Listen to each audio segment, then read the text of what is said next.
नमस्कार दोस्तों, मैं श्रवण मालवीय इंगजोन चैनल पर आज एक समसामयिक विषय न्यू एजुकेशन पॉलिसी 2020 जो 29 जुलाई को केंद्र सरकार द्वारा प्रस्तुत की गई थी उसको लेकर वीडियो प्रेजेंट करने जा रहा हूं।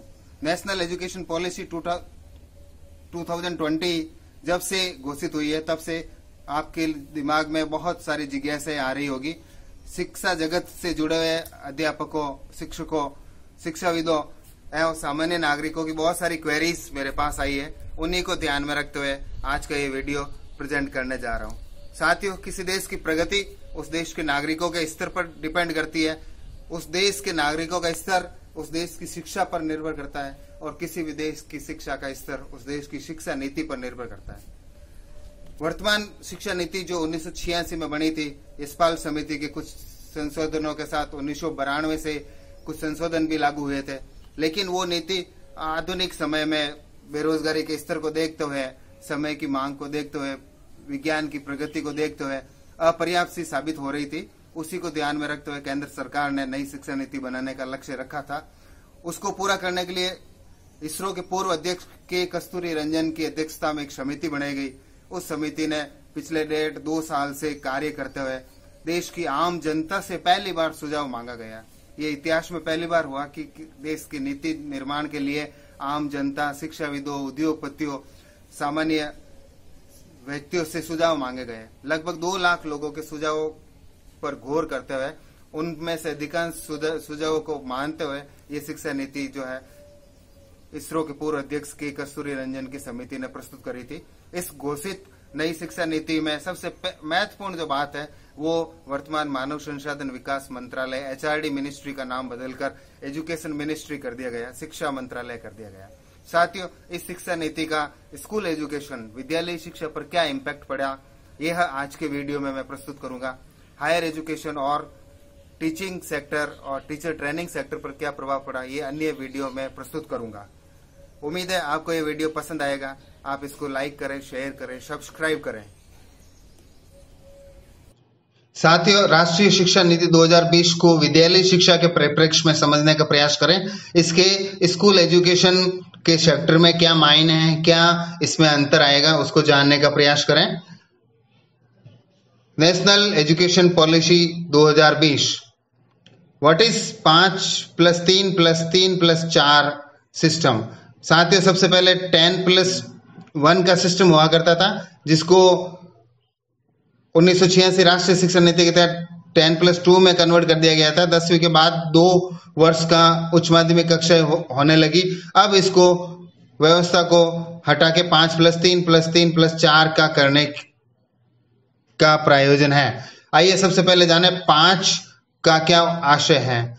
5 years of pre primary education. यहाँ पहले जो 3 साल है वो प्रिपरेटरी क्लासेस, पूर्व प्राथमिक कक्षाओं के लिए होगा, जिसमें KG, LKG, नर्सरी आदि की कक्षाएं होगी। तीसरा और चौथा साल प्रथम और द्वितीय क्लासेस के लिए होगा। उसके बाद अगले जो 3 साल है वो प्राइमरी शिक्षा के लिए होंगे, जिसमें कक्षा तृतीय, चतुर्थ एवं पंचम होगी। साथ ही उसके बाद अगले जो 3 साल होंगे वो मिडिल एजुकेशन के लिए होंगे, जिसमें कक्षा 6, 7 और 8 होगी। उसके बाद 4 साल का माध्यमिक सेटअप आएगा, जिसमें 9वीं, 10वीं और 11वीं, 12वीं की कक्षाएं होगी।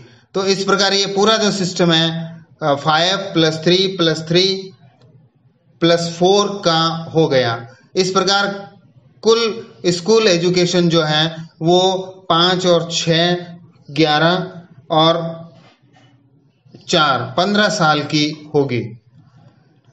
Impact of new education system policy on school education. इस नई शिक्षा नीति का विद्यालय शिक्षा पर क्या प्रभाव पड़ेगा, आइए जानने का इसका प्रयास करें।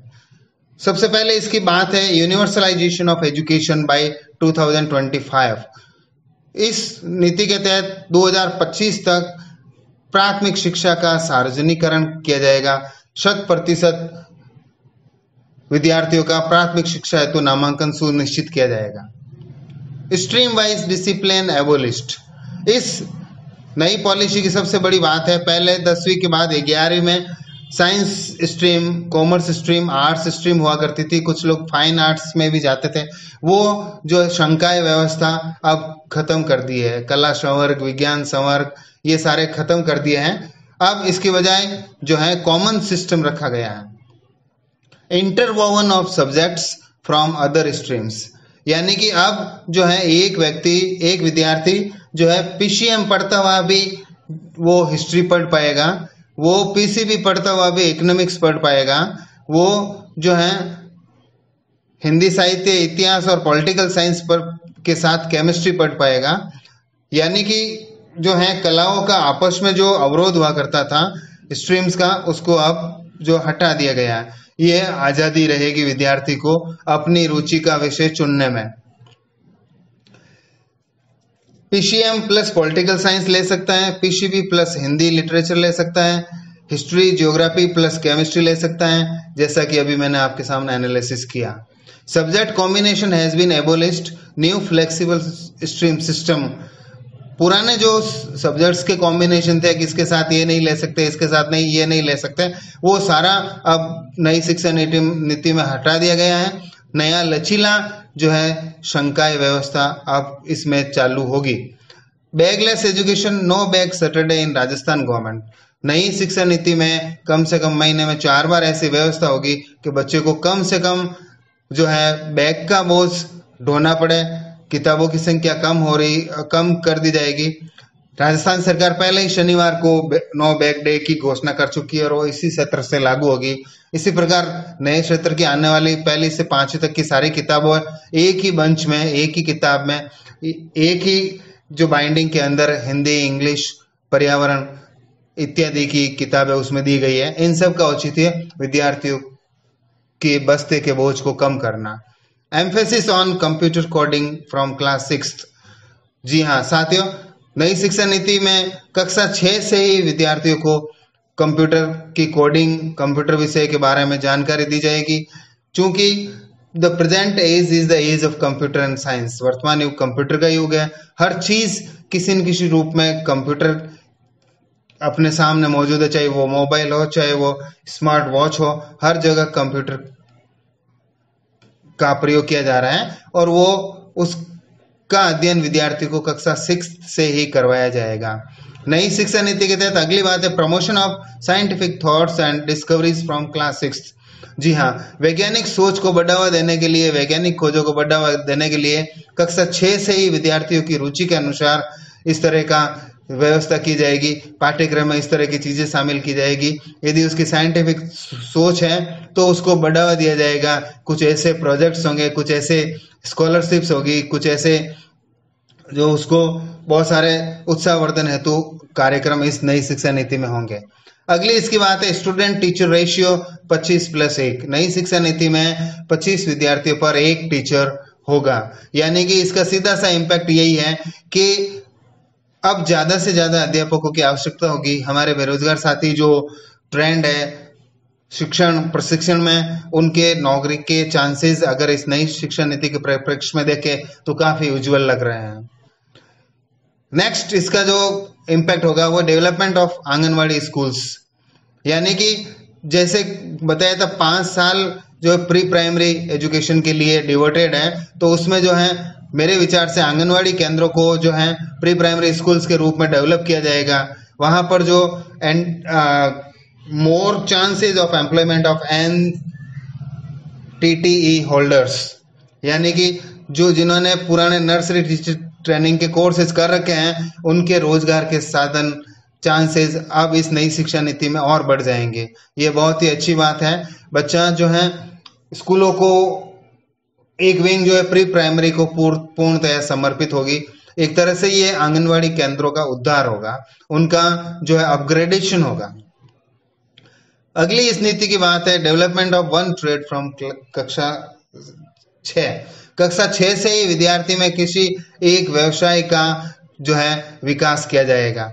अब बच्चा जो पहले ये होता था कि 5 सब्जेक्ट में अव्वल होना अनिवार्य समझा जाता था, अन्यथा उसको कमजोर समझा जाता, लेकिन उसका टेक्निकल माइंड है, वो कोई मोटर खोल देता है, कोई स्कूटर या कोई कंप्यूटर खोल देता है या कोई कैलकुलेटर खोल देता है, तो उसकी रुचि के अनुसार उसको जो है आगे एक ट्रेड डेवलप करने की व्यवस्था नई शिक्षा नीति में होगी। Student will able to get a specialisation in any trade of his taste. अपनी रुचि के किसी भी एक व्यवसाय में, एक ट्रेड में वो कौशल प्राप्त करेगा, उसको वहां पूरे चांसेस मिलेंगे, उसके लिए कोर्सेज होंगे, पाठ्यक्रम, उसके लिए जो है टीचर होंगे, क्लासेज होगी, लेबोरेटरीज होगी। ये नई शिक्षा नीति में होगा। यानी कि एक तरह से ये स्किल इंडिया, कौशल भारत, कुशल भारत का ही एक विस्तृत रूप है। उसको और आगे कुशल बनाने की दिशा में नई शिक्षा नीति का एक कदम है। अगला जो इसका इम्पैक्ट पड़ेगा वो semester system from class 9 to 12।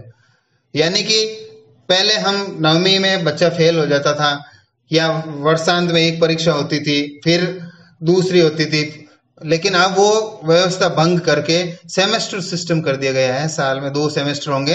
पहला सेमेस्टर प्रथम 6 माह में और अगले 6 माह में दूसरा सेमेस्टर। और इसमें ये व्यवस्था होगी कि एक सेमेस्टर ड्यू भी हो जाता तो भी वो बच्चा अगली क्लास में प्रमोट होगा। यानी कि without stagnation he will able to take the examination of the next semester. उसका अवरोधन नहीं होगा, उसका साल खराब नहीं होगा, वो आगे की कक्षा में प्रमोट किया जाएगा। अगले सेमेस्टर के साथ ड्यू पेपर्स भी उसको देने होंगे। कुल जो 4 वर्ष का जो अंतराल है वो 8 सेमेस्टर में विभाजित होगा। Next, student will get specialisation in single language from class 6। कक्षा 6 से उसको जो है किसी एक भाषा में उसको जो स्पेशलाइजेशन, उसका वैशिष्टीकरण किया जाएगा। वो एक भाषा में पारंगत हो सकता है, उसका अध्ययन अपनी रुचि के अनुसार वो सेलेक्ट कर पाएगा। मैं ये बताना चाहूंगा कि इसमें जो है त्रिभाषा सूत्र जो है, लैंग्वेज फॉर्मूला है, वो यहाँ पर भी लागू रहेगा। Pre primary education only in mother tongue. इस नई शिक्षण नीति के तहत पूर्व प्राथमिक शिक्षा केवल और केवल मातृभाषा में दी जाएगी। उसमें उसके बाद जो है 6ठी से उसको लैंग्वेज सेलेक्ट करने का अवसर मिलेगा। त्रिभाषा सूत्र में जो है पहला उसकी भाषा वो होगी जो उसकी शिक्षा का माध्यम है, दूसरी भाषा उसकी हिंदी या अंग्रेजी माध्यम के उलट होगी, और तृतीय भाषा कोई भी बालक जो है अपनी रुचि के अनुसार संविधान की अनुसूची में दर्ज 22 भाषाओं में से या कोई विदेशी भाषा का भी चयन वो कर सकेगा। इस तरह की व्यवस्था होगी। Another medium selection only after 5+3 years completion. जब वो 5 और 3 यानी कि 6th क्लास कर ले, उसके बाद वो दूसरे मीडियम में अध्ययन कर पाएगा या उसको करने की सुविधा दी जाएगी। यानी कि सबसे अच्छा जो अधिगम है वो मातृभाषा में भी संभव है। ये मनोवैज्ञानिक तरीका है और इसी तरीके को नई शिक्षा नीति में जो है एक तरह से मोटिवेट किया गया है, उसका यहाँ पर इम्प्लीमेंटेशन किया गया है। नई शिक्षा नीति के तहत promotion to the Sanskrit and all other classical languages. इस नई शिक्षा नीति में संस्कृत सहित अन्य हमारी पौराणिक भाषाएं, हमारी शास्त्रीय भाषाएं जिसमें प्राकृत है, पाली भाषा है या और भी जो भी पुराणिक भाषा है, उनका बढ़ावा दिया जाएगा, उनका अध्ययन किया जाएगा। वो एज ए लैंग्वेज, एक भाषा के रूप में, साथ साथ उनके साहित्य का अध्ययन किया जाएगा। इनमें रुचि रखने वालों को विशेष प्रोत्साहन दिए जाएंगे नई शिक्षा नीति में। नई शिक्षा नीति की अगली विद्यालय के परिप्रेक्ष्य में है इंटर्नशिप फ्रॉम क्लास 6।